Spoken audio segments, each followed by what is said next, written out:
Well, the Trojans are able to cover, but that doesn't help them in the win and loss column. USC now is pretty much eliminated from any chance of making the Pac-12 conference championship game. Looking down the barrel at 7-4. Coming next week into a battle, the crosstown battle with UCLA to salvage this season, really. There's not really much we could do. It's going to be Caleb Williams' last game for sure. He is not playing whatever bowl game we're going to be in. But I would advise everyone to get out there anytime. Listen, we're playing UCLA. If you're watching this, you don't have tickets yet, or if you can get tickets, make sure you do get to the game. And for God's sake, if you do have tickets, please do not sell them to Bruins. I had a bunch of Huskies behind me at the last game. Did not appreciate my season ticket holders doing that to me. Matt, how are you doing tonight? That was the most lopsided 9-point game I think I've ever seen, or it certainly is one of them. On the scoreboard, it was not a blowout. And, if you told me before the game, Oregon's going to score only 36 points, wow, I would have given USC 50-50 odds of winning the game. But again, it was not remotely close. Just a weird game. Oregon far from its best, but let's give USC's defensive line a little credit. This defensive line going up against that decorated Oregon offensive line, a lot of people thought that USC's defensive line would get blown away. It didn't. And that really tells you that Sean Nua, of all the position coaches on the defensive side of the ball, clearly the best in 2023. Now, that doesn't mean he was great, but it does mean he was better than everyone else. And I think that leads us to a main conversation point. And we'll see what our callers have to say, but just to get it up there, and we'll flesh it out as we go along. But with Alex Grinch not having any role in coaching players in the secondary, it fell more on Dante Williams to coach the secondary, and we saw the results, and it was pretty bad. And one of the long-term, long-running discussions we've had as a USC fan base, as a USC community was, does Dante Williams' quality of coaching, validate his place on staff as a home run hitting recruiter? We know he's an elite recruiter, but you have to coach at a reasonably high level to justify retention on staff. And Saturday felt like that clarifying final moment. You know what? Dante Williams is just not giving USC the quality of coaching the program needs. So when a new defensive coordinator comes in, pretty clear that Dante Williams will not be retained on staff. Now, there is a thought that maybe you put him in a recruiting coordinator position. If he wants to accept the demotion, sure. But I don't think he'll want to accept the demotion. I think he'll latch on to another program as a secondary coach, working with players as a position coach, on the main collection of assistants at another program. So I think this upcoming Saturday, it's going to be Dante Williams' last game coaching for USC. Interesting. Yeah. Well, I've heard the rumblings as well. So let's talk about it. Caller, where are you calling from, and what's your name? Hi guys, Dave from Iowa. Dave, how are you doing, Dave? Good. I'm actually driving back from the game from Eugene. I was one of those Brave fans that tried to deal with those Ducks up north. Crazy game. Looked like USC started off on defense pretty flat, not expecting Bo Nix to pass the ball. Just watching it and just realizing it, it kind of seemed like, Shane Lee kind of took the running game, and I guess the D linemen did clog up some of the holes because, I looked at the stats and, Bucky Irving had a pretty quiet day considering he had 118 yards. I mean, I guess, that was just me in terms of just watching the game. What did you guys think about that? Matt? Yeah, I mean, they didn't let Bucky Irving run buck wild, all over them. I mean, it was clear USC was containing the run. It was giving up the pass, but obviously, it overcompensated, or at least, the corners and safeties just played with too much of a cushion. But I mean, the trade-off was like, we're not going to let Bucky Irving beat you, and Bucky Irving didn't beat him. And so, again, the defensive line really did okay. I mean, not great, but okay. Didn't get the pass rush it needed. So the defensive line didn't make the grade there. But, in terms of containing that Oregon smash mouth running game, we've seen Oregon just, dump truck lots of its opponents this season. That did not happen. USC was not physically obliterated the way it had been in other games. But it was interesting. When Oregon went outside the tackles, Washington did those pitch plays and just got tons of yards. Oregon should have been doing more pitch plays. Oregon wanted to slam the ball up the gut. Dan Lanning wants to just, physically ram the ball down an opponent's throat in those middle gaps. USC was okay there, but when pitch plays, outside the tackles plays came into place, and Oregon got its players in more open spaces outside the tackle box, that's when the Ducks took over. So Oregon won this game with speed more than with raw power. It was an interesting plot twist. Gotcha. I completely understand, and thank you for, and I guess responding to my statement. I just wanted to say as well, last Sunday, I participated in the first call-in show, but didn't anticipate what happened last Sunday and was unable to watch it live. But I listened to the playback of it, and you guys were talking about Lincoln Riley and his idea of first time rebuilding a program and learning and understanding what to do and what not to do in terms of the defensive side of the ball. But from my perspective, you're paying the guy $10 million. It's his job to execute, not learn. You know what I'm saying? I agree and disagree, because here's the thing. Even coaches like Saban are learning year to year. You learn and you improve on your craft, just like anybody in a job. You got an attorney who's been an attorney for 5 years, 10 years, 6 years, 12 years, 20 years. They're still going to learn in the 21st year how to improve their craft. It's not like all right, you're getting paid $100 million. That's it. You're a finished product. What do you got? I get you, Dave. I do think we shouldn't pay someone, but we didn't. This is not Clay Helton. As much as people want to make it seem like this is Clay Helton learning on the job, this is a man who's been a head coach and a successful head coach with a successful program for a number of years. So he's not learning on the job. He's improving on the job, right? And just like all of us, Dave, I don't know how old you are, we've all been doing our jobs for years. I'm still learning every day new things and new ways to improve my craft at my work.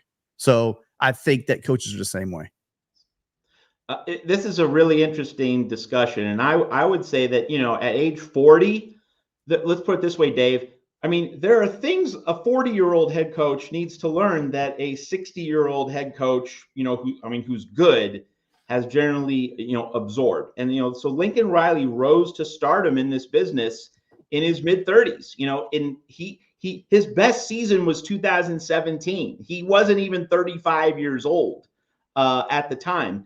But that doesn't mean he isn't going to be kicked to the curb. And, this is the first regular season Lincoln Riley has lost more than 2 games. And he's been at this since 2017. So in many ways, Dave, he thought he had the pieces and he thought he could win his way. And when you realize, 2022, it was a successful season. It wasn't a Grand Slam home run because he lost the Pac-12 title game and then the Cotton Bowl. But USC overachieved. It's weird. USC was supposed to be 8-4, 9-3, that kind of team last year. And Lincoln Riley greatly overachieved. And then this year, USC was supposed to be 11-1, and it's going to be 8-4, maybe 7-5. So it's kind of flip-flopped these 2 seasons. But every great coach is going to have a season that doesn't break the right way. And when I say don't break the right way, don't assign too much meaning. It's like he failed. He's done a terrible job this season. But every coach has a year that spins sideways. Saban had the 3-loss 2010 season at Alabama. That was when Stephen Garcia and South Carolina made Alabama look really bad.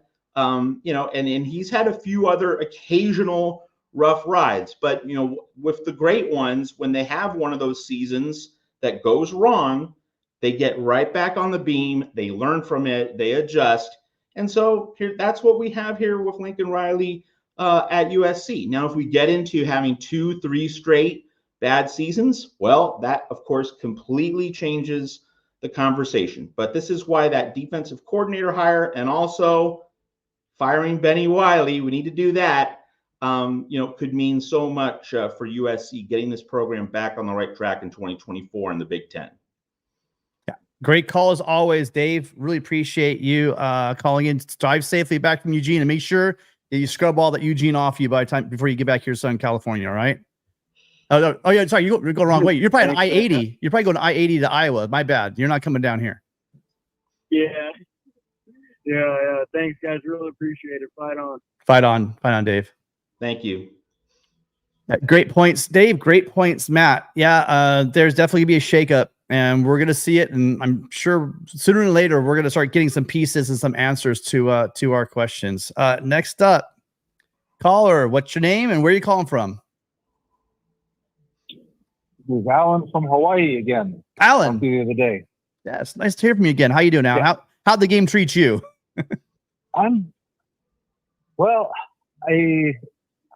To me, that first quarter, you throw out those two big fast plays. We weren't so bad. I wonder if Dante Williams, is he in charge of all the secondary or just the cornerbacks? Because safeties looked like they were kind of lost yesterday. Could that have been the Taylor Mays trying to change something or what? I would have to say that there have been some issues at the secondary the entire year, both the corners and safeties. So I don't think this is a Taylor Mays thing. I think this is something that's just been percolating below the surface and just pops up. Like I said, we've been talking about this all year, right? The explosive plays. We see it going all the way back to the Tulane game. You saw that explosive play. Everyone points to the fumble, the muffed kick out of bounds. But really, it was that quick score touchdown that they had, on that explosive play that really set up that loss to begin with. And we've seen it this entire year, just game in, game out. USC's inability to do two things. The first one, I can't remember. The first play we saw inability to make tackles in the secondary, right? Missed tackles. That was one. And then the second one we saw just getting lost in a sauce in coverage, just completely a mess. And then later in the game, wide open in the end zone, we're still seeing guys with blown assignments. So the secondary, these guys, one of them was an All-American last year, or a couple, playing, and it doesn't just go away. You earn these things because you're an amazing athlete and you can play ball. It doesn't just disappear. It just seems like they just regress this year, and they were a mess back there. Matt, your thoughts? Nothing much to add. We haven't really seen anybody, really jump off the page. We haven't seen anybody be spectacular, and it's been a pretty steady drumbeat. And with Taylor Mays being elevated, to the staff with Grinch going out, that's an interesting little point. But of course, it's so late in the season that it's really, as Tim said, it's hard to assign too much to Taylor Mays. But to circle back to Dante Williams, let's remember when he was the interim head coach of the team, and of course, Clay Helton left behind a total mess. So it's not as though USC was supposed to somehow magically transform once Dante Williams became interim head coach in 2021. Nevertheless, with him in charge for the bulk of the season, that defense did not improve really until, the BYU game at the very end of 2021, that was a decent performance, but so it took 2 months for that defense to play with a little bit of backbone, because let's remember, folks, if you think this is the worst defense you've ever seen at USC, I don't know about the 1950s or some long ago decade, when the Trojans won only 1 or 3 games, under Don Clark or another coach, where everything completely collapsed. But if we're just comparing 2023 and 2021, 2021 was worse. Oregon State, Utah, they both came into the Coliseum, scored over 40. Stanford scored over 40. As bad as this year has been, and it's been awful, I'm not trying to sugarcoat it or minimize it, but 2021, if you compare, 2021 was worse. UCLA scored over 60 points against USC in the Coliseum.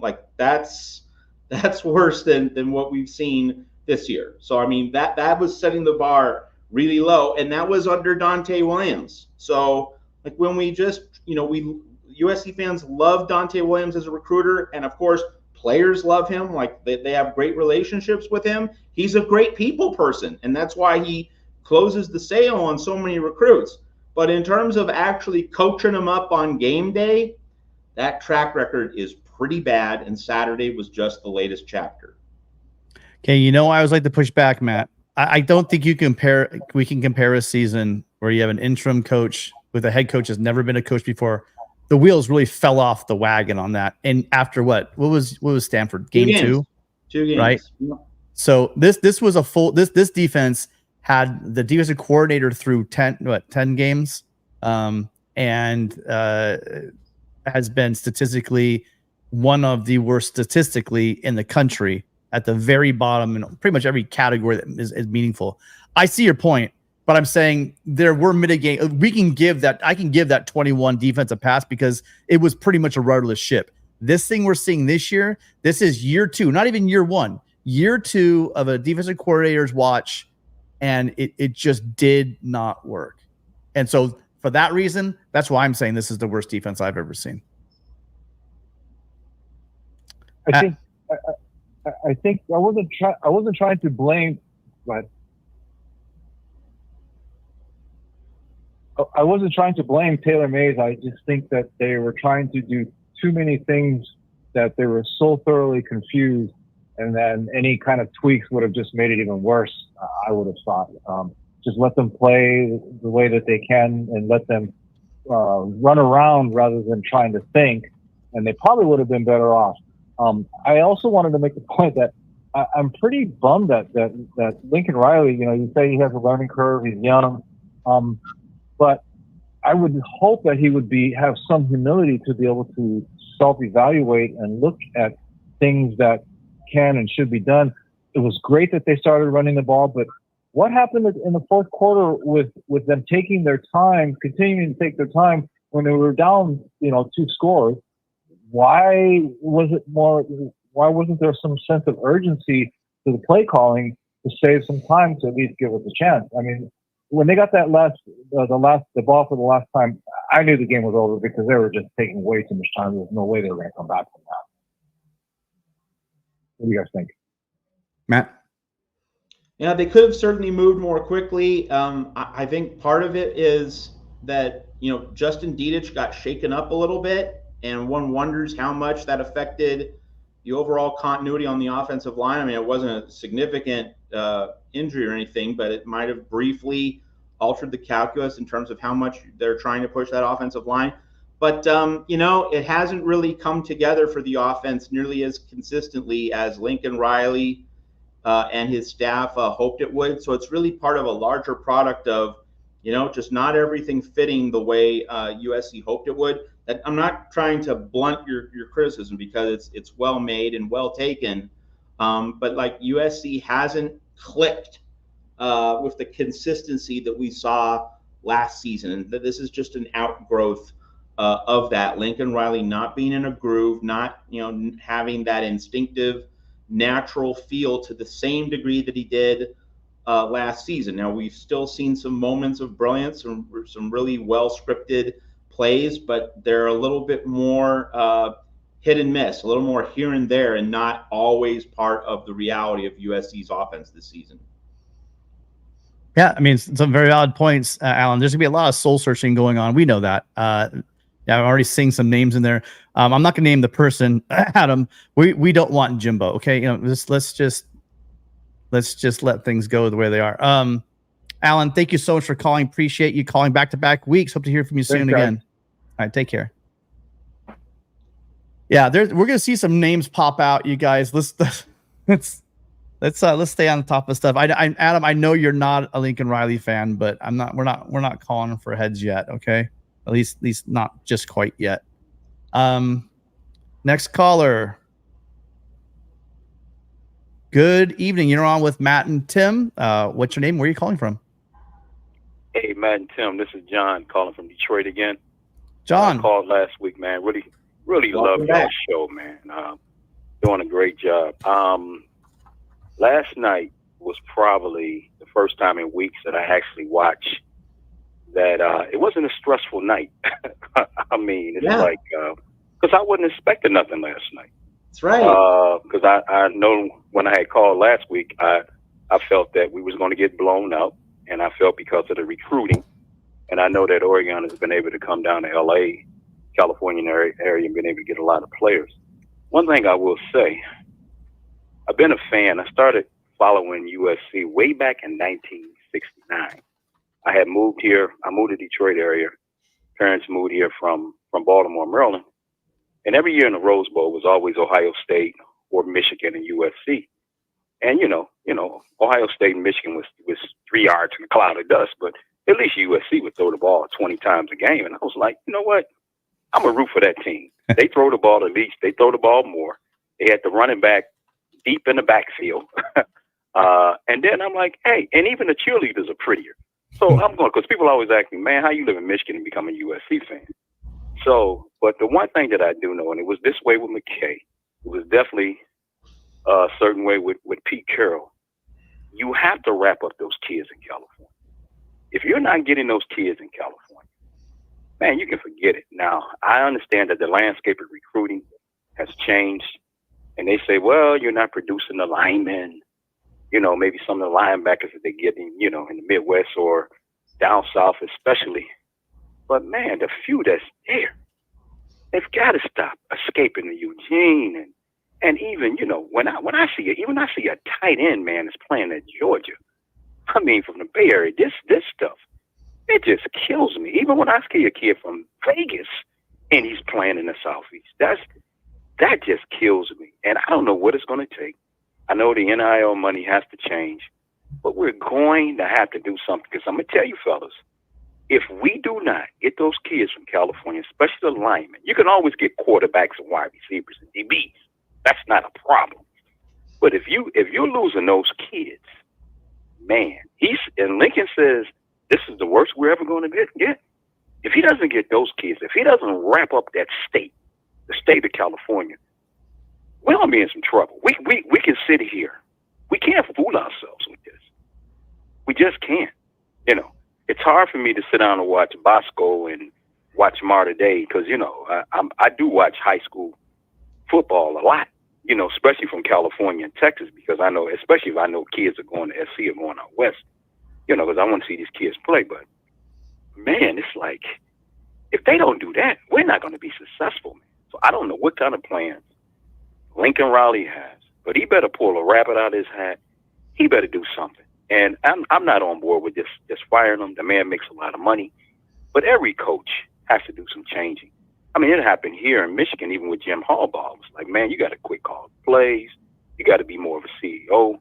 And that's what happened. He made some changes on some things. And, man, living here, man, and hearing these people bark. And I keep telling the people here, if you think the Michigan fans are crazy, we can't stand them. Wait till y'all get a load of the Oregon fans. I've been at games with their fans.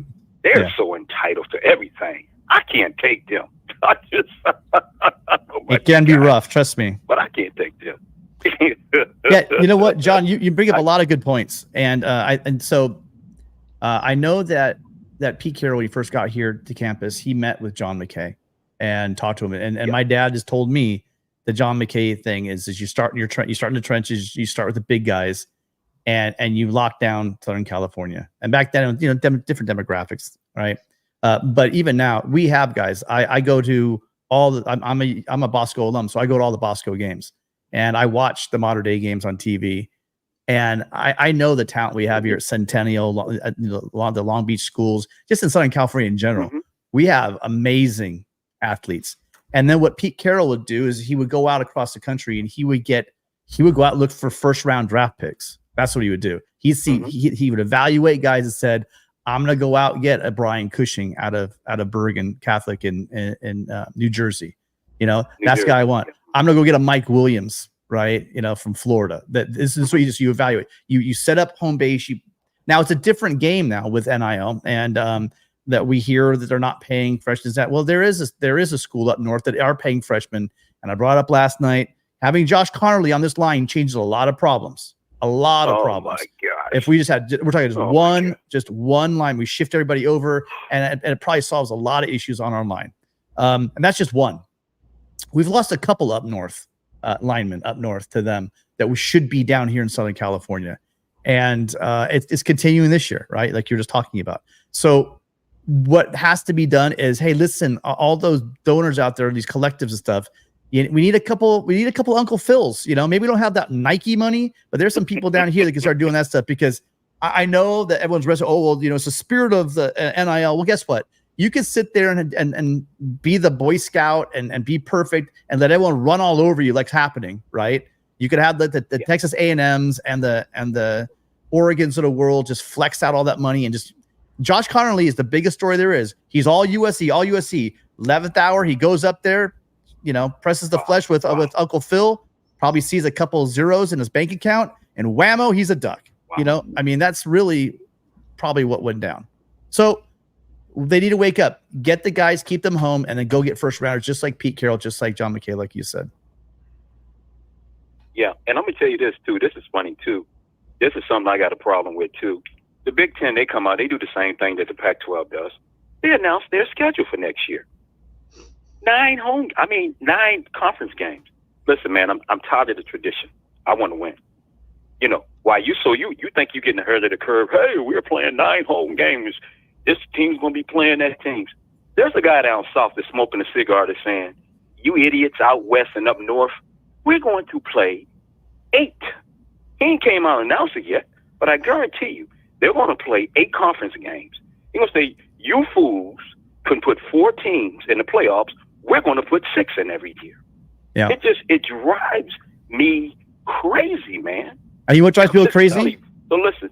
You know what drives people crazy? Hold on. Wait, John, hang on a second. You know what drives people crazy? Is when I tell people this for the 1,000th time this year.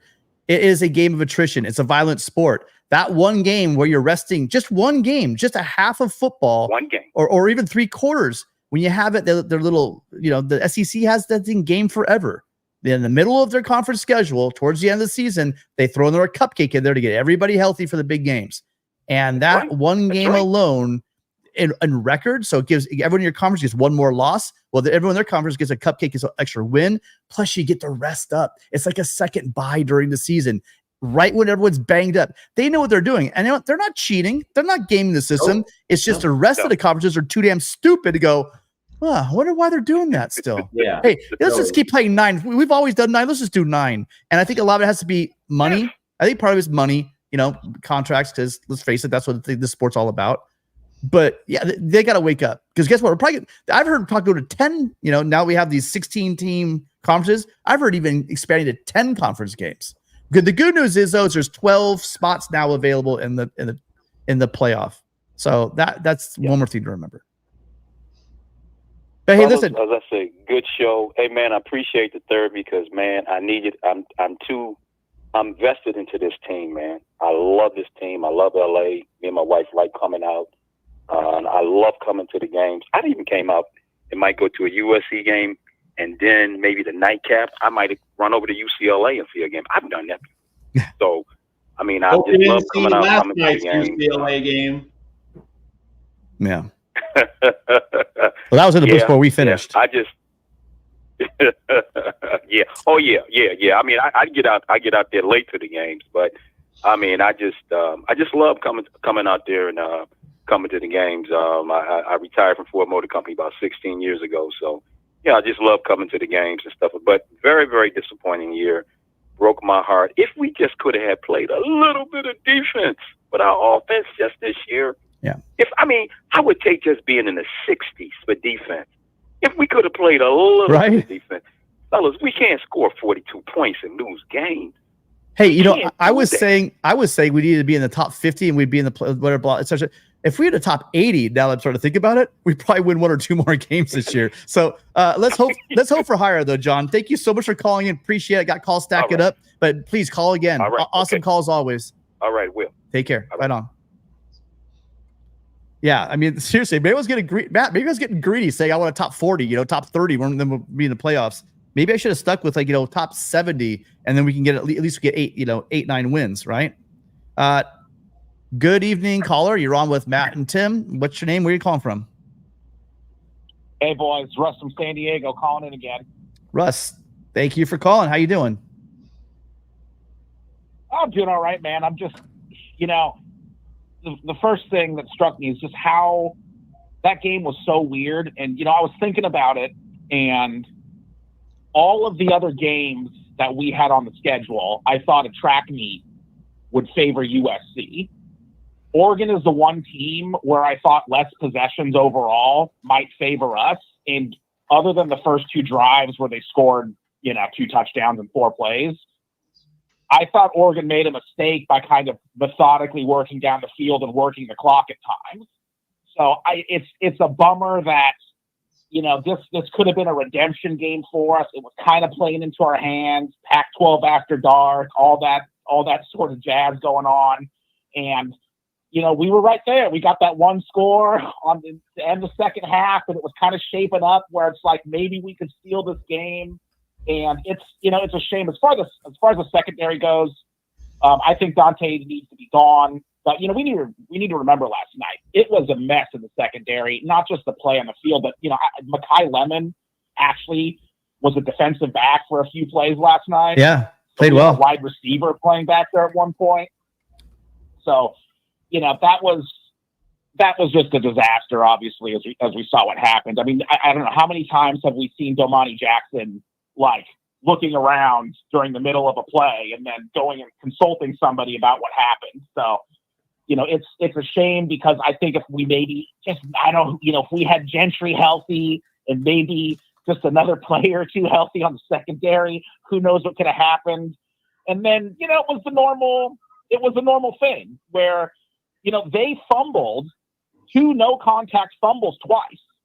And they recovered both of them. One of them, they fumbled in their own end zone, and it booped off his thigh, and he got it. We botched the 1 snap.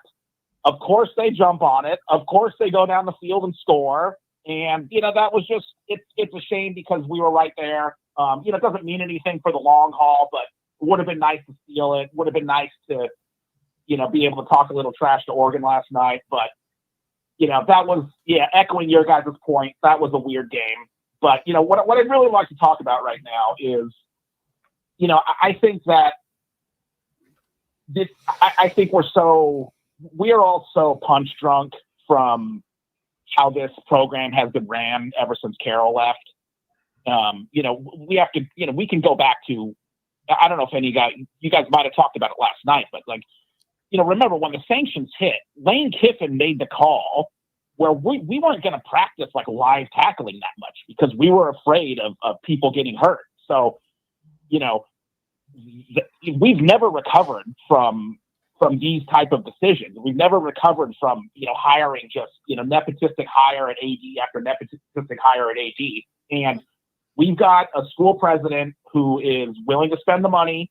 And, what I like about Jen Cohen, other than what she built at Washington, she took a look in the mirror after she made a hire, and so many executives, so many people in life, they make a decision and then they just have to die on that hill.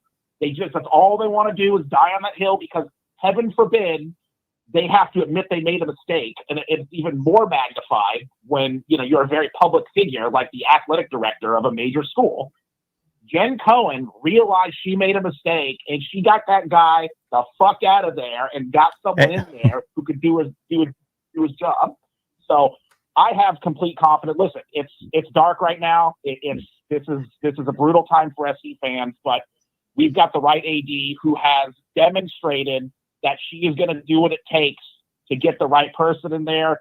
And if she has to have an uncomfortable conversation with Riley about, hey, man, your game management leaves something to be desired, your attention to detail leaves something to be desired, I think she's going to have it. I think she's going to be willing to have those conversations. So, I think we're in a good spot. We do need to consider, paying freshmen some money because, Tim, like you said, Josh Connolly changes his offensive line. Who knows what that does for us. Caleb Williams was probably sacked, half the time that he's been sacked this season just by having him there. Just balance. So, I'm really, Russ, what I'm looking for there is just balance. Russ, you got some great points. We have some callers stacking up here. Great, solid points across the board. You brought it A+ across the board. I do have to remember, though, that when you do call in next time, that in case you say or I have to have the censor button ready for you. So I'll have it ready next time you queue up. Sorry, man. Yeah, it won't happen again. My bad, boys. My bad. No worries. Hey, listen, appreciate the passion. Appreciate your call. Appreciate your knowledge as always. Thank you so much for calling in, Russ. You have yourself a good weekend, all right? Thanks, guys. I'll be listening. Appreciate it. Yeah. Again, this is what this show's for, you guys. It is the frustration out there. I get you. I do believe in this administration. I do believe in this coaching staff. I do believe changes are on the way. You know, we're year 2 still. I think we got a huge tease with that first year. I think people got really hungry. They stepped back. Let's see the difference they can make in this offseason. Thank you for calling in. You're on with Matt and Tim. What's your name and where are you calling from? Hey, Tim, it's Adam calling from Georgia. How are you? Adam. Good. How you doing? All right, guys. Great show. I really appreciate it. Always great analysis. I'll be really brief. Matt, I think you should call for the hiring of Jimbo Fisher as the offensive coordinator. If not him, Petrino. I think Jimbo would be a great OC. And for defensive coordinator, I think we should look at Jim Knowles from Ohio State, Phil Parker from Iowa, Kevin Steele from Bama, and even maybe Trent Bray from Oregon State. So are you going to support the call for Jimbo as the OC tonight? Lincoln Riley is the best offensive play caller in college football, Adam. So on that, I can't really give you what you want. But, you know, on defense, hey, Knowles, Parker, Steele, those are some really great names. And, you know, Adam, really, to get down to brass tacks, let's talk about this defensive coordinator search. You know, so if Jimbo getting fired at Texas A&M, what does that do? And also with Andy Avalos getting fired at Boise State, what does that do? Like, would Jim Leonard take the Boise State job? Probably not. I think he'd probably wait for Indiana to come open, and Indiana lost to Illinois. That heightens the chances that Tom Allen will be fired, which means that he will be on the market as a defensive coordinator, someone who knows the Big Ten inside and out. And people will say, oh, Indiana gave up 48 points to Illinois. Why would you want to hire Tom Allen? He's coaching Indiana players in the Big Ten. And he's a head coach, who's in charge of trying to recruit guys to a nowhere program. If you give USC athletes to Tom Allen, I think he would do a tremendous job, would be a great fit. So Tom Allen might soon be on the open market. That will happen after Indiana's old Oaken Bucket rivalry game with Purdue on Thanksgiving. But the odds of him getting fired just went up. So that's noteworthy. Another thing is relative to this defensive coordinator search and the coaching carousel, Adam, and everyone else watching here on the Voice of College Football. So if Jimbo's out, one guy you have to think Texas A&M is going to consider, Mike Elko, head coach at Duke. He was defensive coordinator at A&M not that long ago. So you have to think Elko is going to get a long look from the Aggies.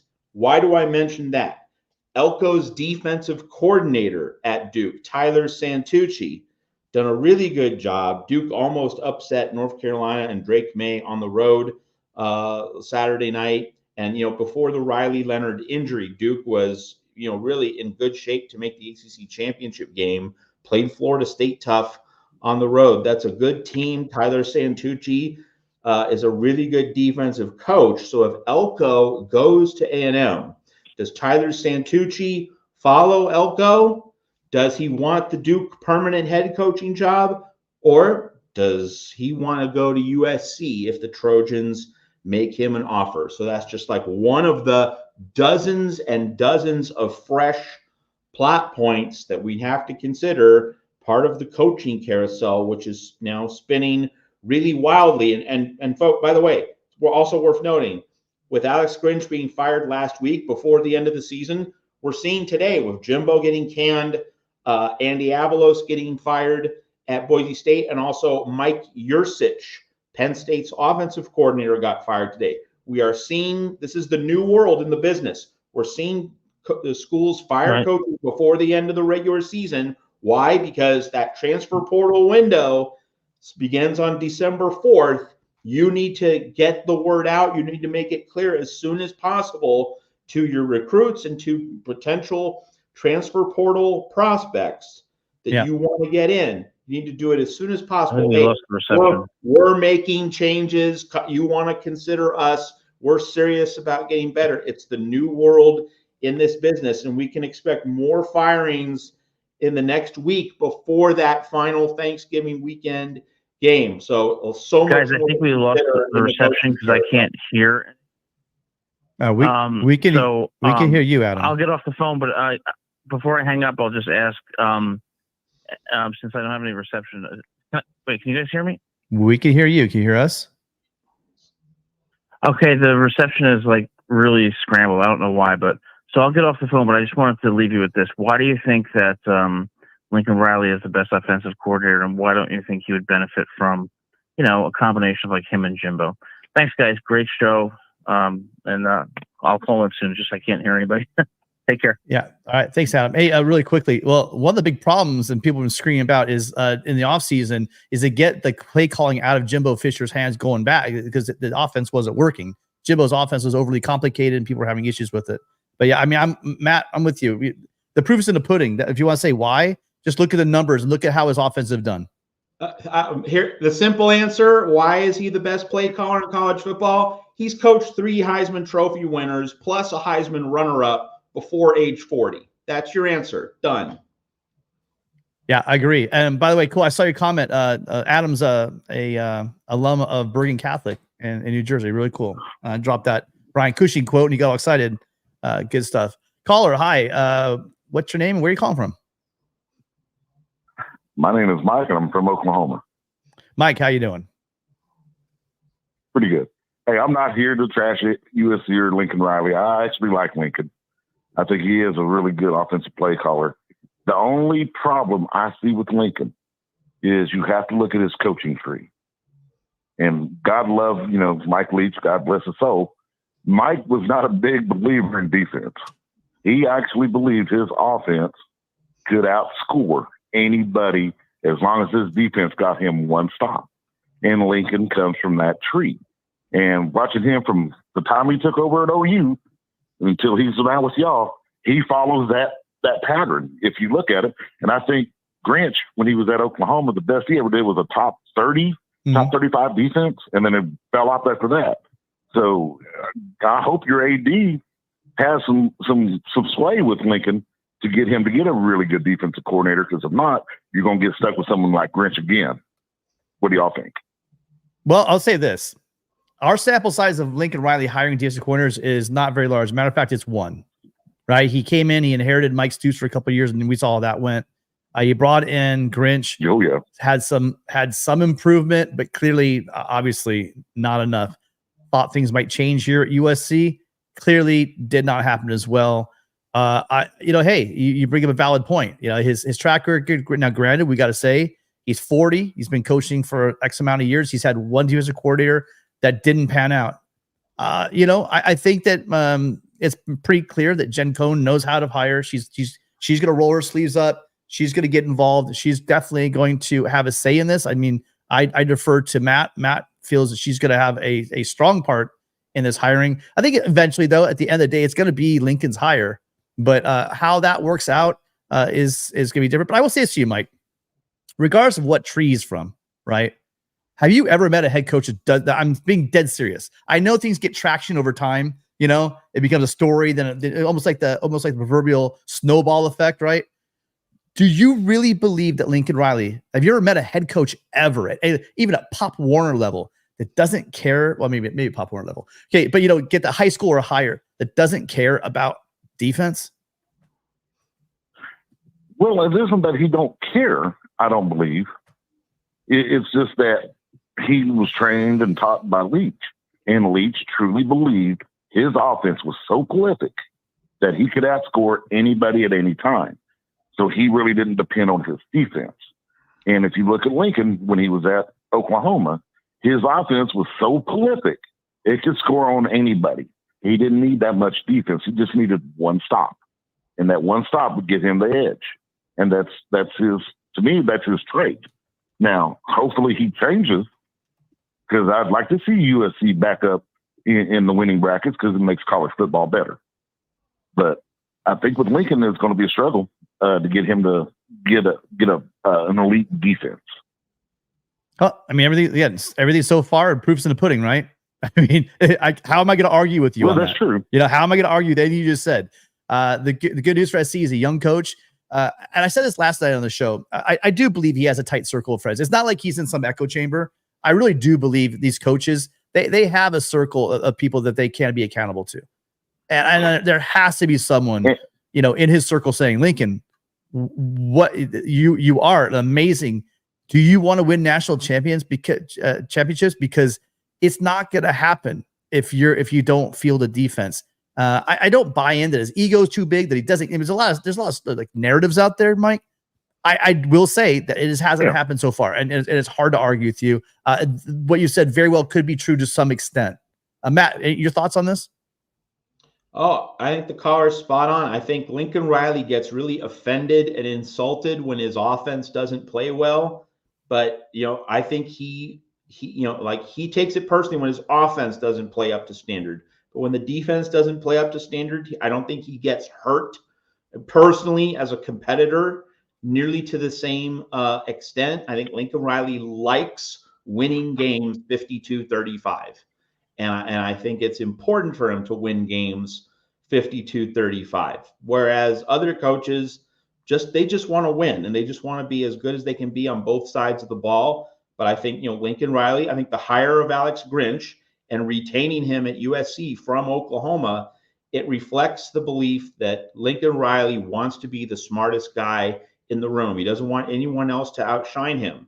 And I've made the point that Dabo Swinney, he became a great coach at Clemson, and he built that empire down there in South Carolina when he realized, and he arrived at a point where I'm not the smartest guy in the room. I need help. I need great people around me. I mean, I need Chad Morris as my offensive coordinator. And then even more specifically, I need Brent Venables as my defensive coordinator.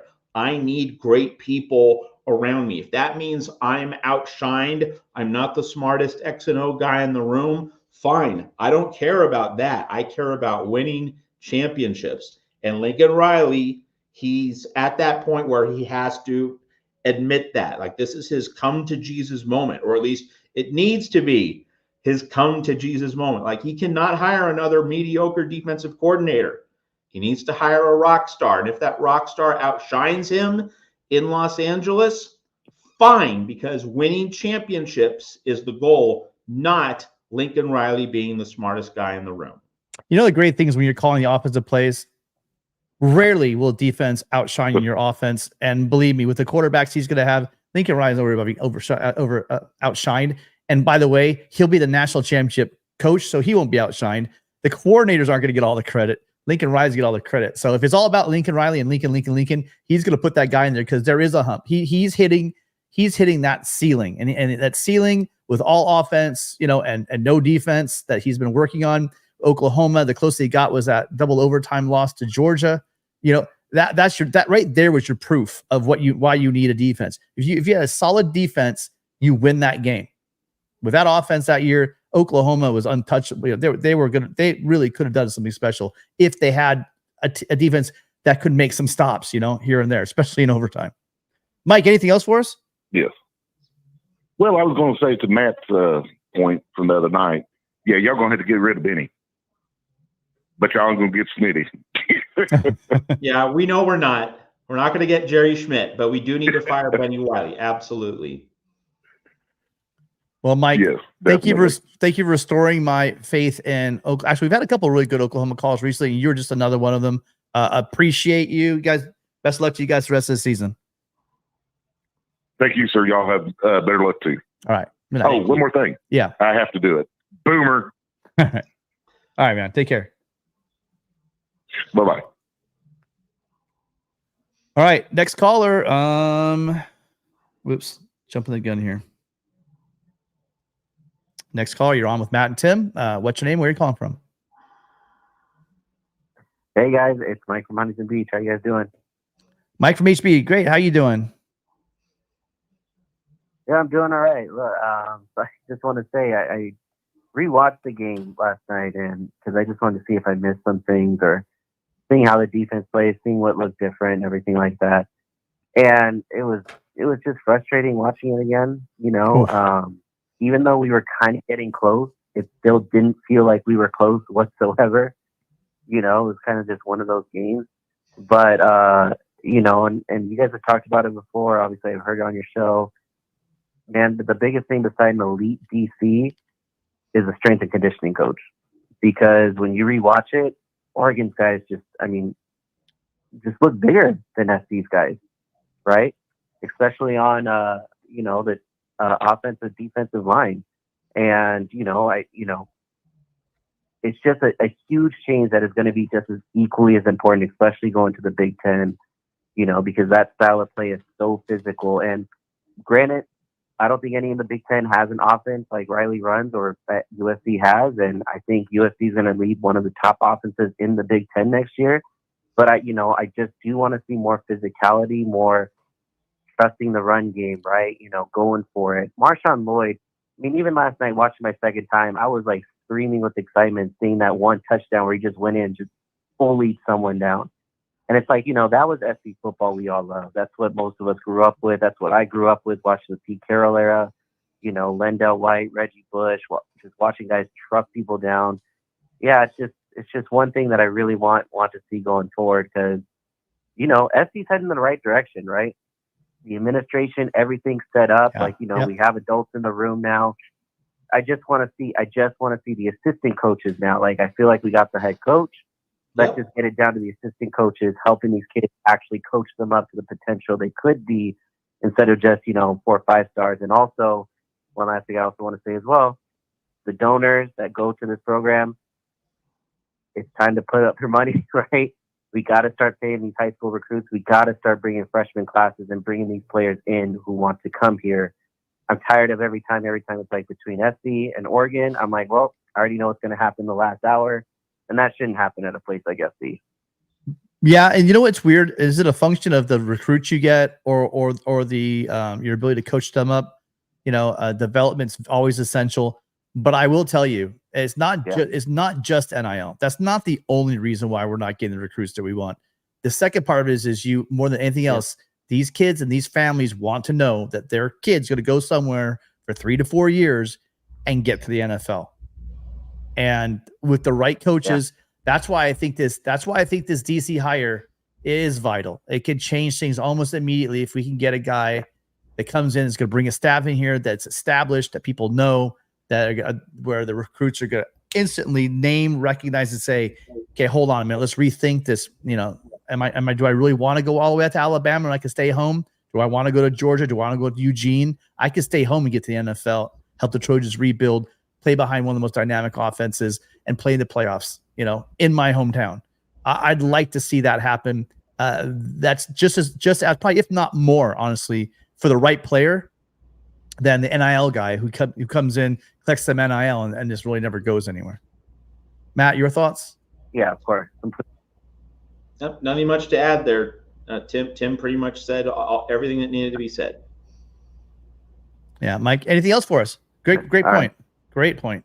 No, I just got to say that again. Love your show. Take care, guys. Also, look up Trojan Blade.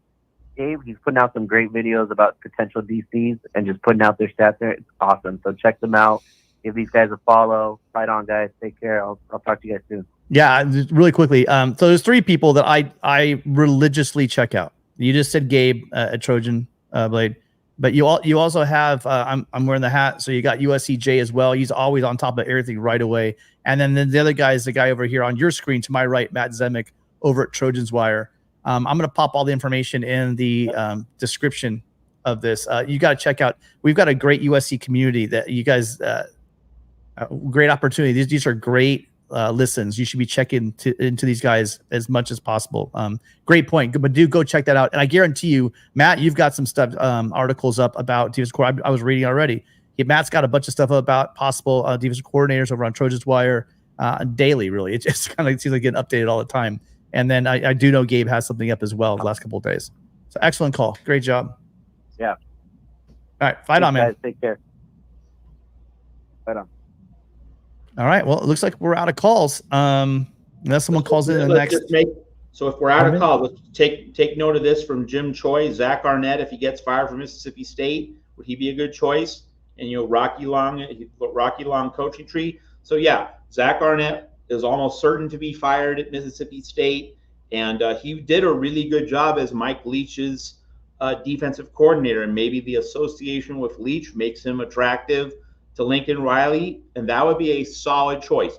It wouldn't be my number one. That's Jim Leonard. I also might have Tony Gibson of North Carolina State higher up as well. Also Tom Allen.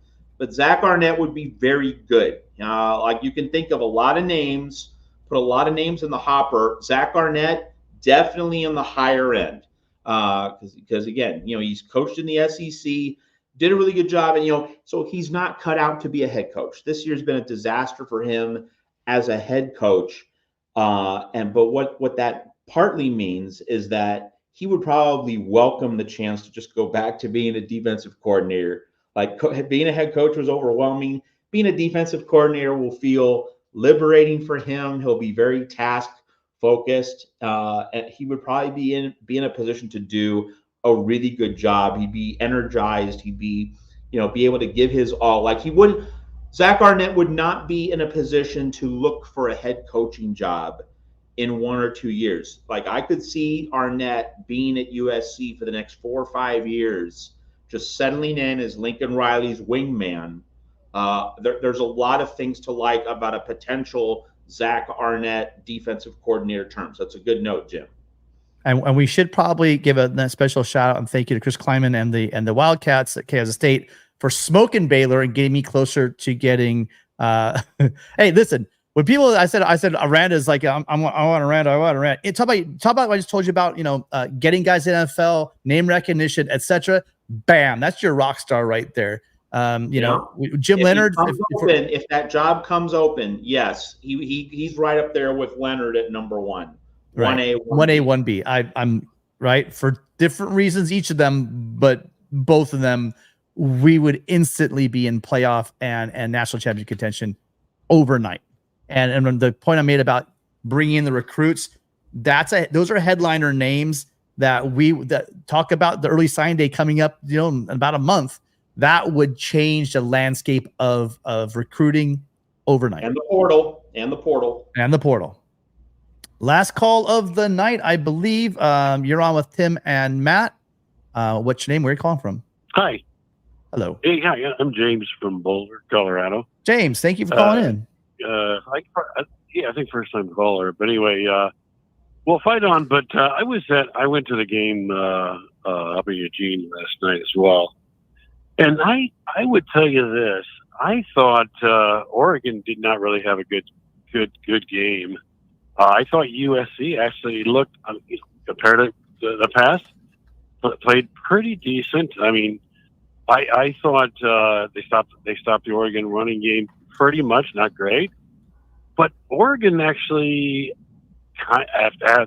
there's a part to the second half, I'm sure you guys saw, where they played some pretty vanilla offense and, really gave USC a chance to get back in the game. And I think one of the other callers mentioned, hey, Oregon's a pretty phenomenal football team right now. And they don't have Caleb. They got some great, every position group is loaded with a lot of talent in depth. So I think all in all, you got to look at it and say Oregon was a better team. They got better talent. Some of the coaches are better, obviously. Riley, he put up a great offense again. But I would, that was sort of my comments about the game. What do you guys think? A couple of things. I think you make some really good points. One thing, and I don't know if this really means anything, but I'm just noticing the chat, as I look at my screen. Not a lot of Duck fans. Not a lot of Oregon fans calling in. And why? I mean, we can all speculate, but they were fixing to put a 30-point blowout on us and didn't do it.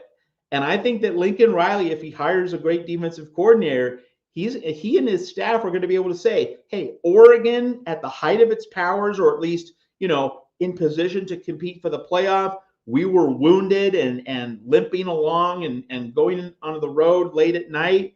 and we made it a game. Like Oregon was in a commanding position against a not very good USC team and won by only 9. Like, the fact that Oregon didn't land this blowout kill shot, I think that is going to minimize recruiting damage for USC. Oregon wanted to win by 30 so that it could just pour it on in recruiting and in the portal. Didn't get that. So that's an under-discussed story from that game last night. Yeah, but Matt, I would counter a little bit here. The stats, I mean, Oregon controlled that game by and large. I just don't think they were trying to put the big hurt on for sure. They just couldn't do the death blow there in the second half, really. But I mean, in general, I'm just saying, hey, Oregon's got a good team. There's no question about it. Hey, switching directions a bit, you guys have been talking about recruiting. I don't know if you've seen, there's an article written by a gentleman down in Orange County, Orange County newspaper. His first name is Luke. I forget his last name. Mm-hmm. He wrote an article. If you haven't read it, it's worth reading, about the recruiting process down there in L.A.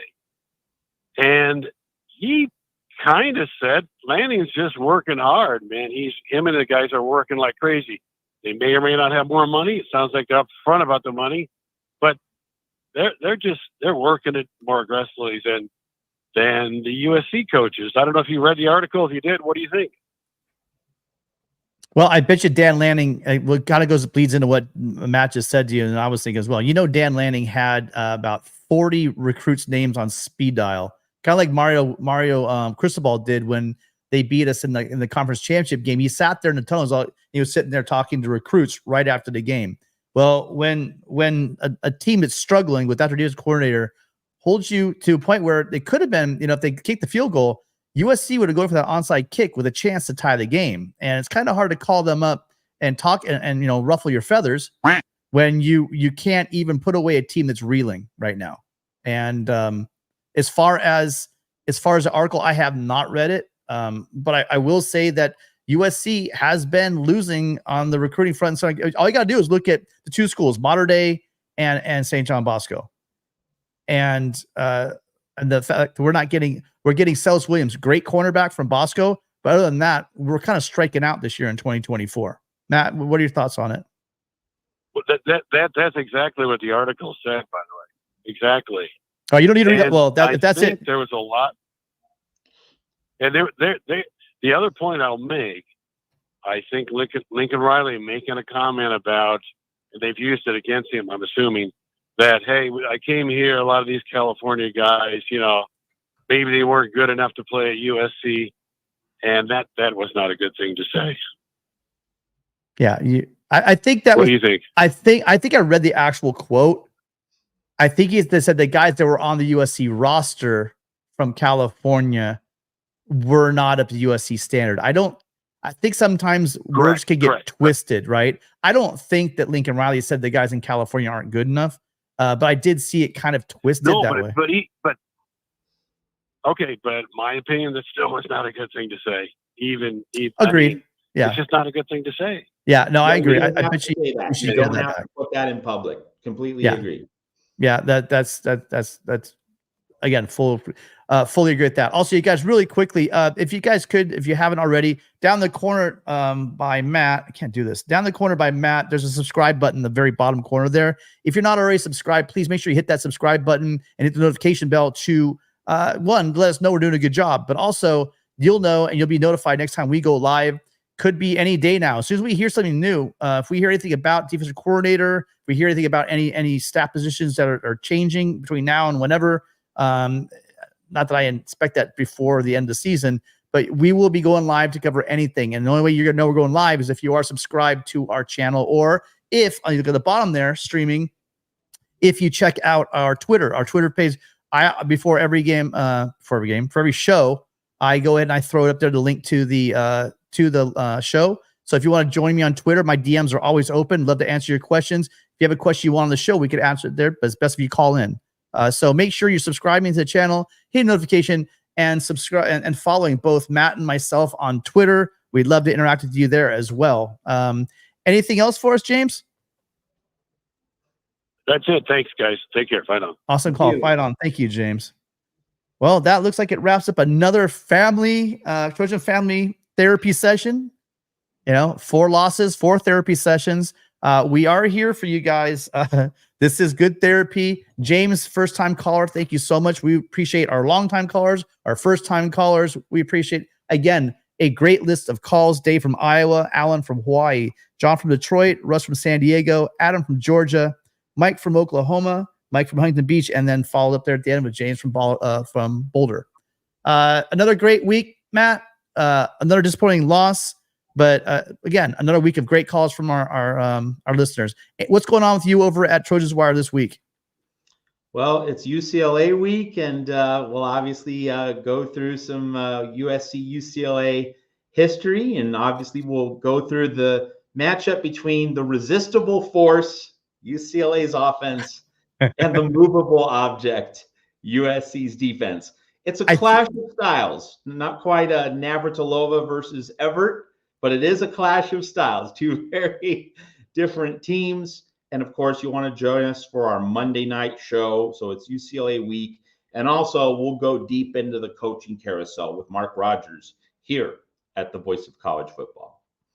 That's right. Tomorrow night, you guys remember, we do have our show every Monday night, the Trojan Conquest Live. Mondays, 8 p.m. Pacific, 11 Eastern, with the amazing Mark Rogers, the man that makes all of this happen for everybody.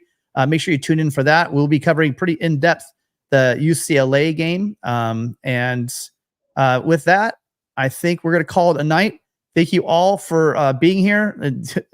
I can't tell you guys how much it means to Matt and myself that you guys take time out of your Sunday evenings to call in, to be in the chat. The chat's bumping and lively. I want to get some more up there. Usually I am on the chat, but I really try to encourage you guys. First-time callers next week, make sure you get in here and let us know. It's going to be fun. So Friday. Oh, wait, no, sorry. Yeah, actually Friday. Friday we'll do it again at 5 o'clock on Friday next week. We will have our preview show for UCLA. I'm going to try to get a special guest in for that. We'll see. Keep your fingers crossed. But we will be taking calls from you guys as always, and we will be here for therapy if needed, or here to celebrate. Trojans, thank you so much. Fans all around. We got some callers from Sooners. We got some not Ducks. Sorry, it was just Sooners today. So thank you all for tuning in. We appreciate you. We'll see you all tomorrow night at 8 p.m., 11 Eastern. And for the rest of you guys, make sure that you do check us out next week. Calls will be coming again. Fight on, and we'll see you next week.